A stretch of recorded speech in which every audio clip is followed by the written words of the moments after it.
మీరన్నారు ఇంతకుముందు ఇక్కడున్న ఒక నర్వ్స్‌కి మీద ప్రెషర్ పడి ఇది అవుతుందన్నారు గదా! ఒకవేళ ఇది సివియర్ అయితే ఇక్కడేమైనా సర్జరీ చేయాల్సిన అవసరం ఉందంటారా? యాహ్!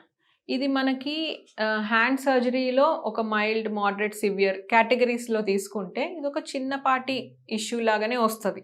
బట్ పేషెంట్ ఒక నర్వ్ ఇష్యూని ఎలా చాలా డిఫికల్ట్‌గానే ఫేస్ చేస్తా ఉంటారు.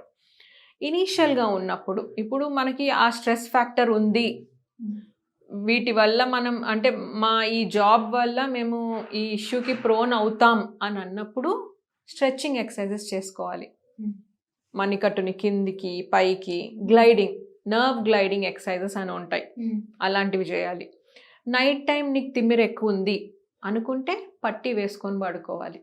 సో మనకి నైట్ అసలు మనకి చెయ్యి ఏ పొజిషన్‌లో పెట్టి పడుకుంటున్నాం, తల కిందుందా, మడచేసుందా ఏవి తెలవదు. ఆ!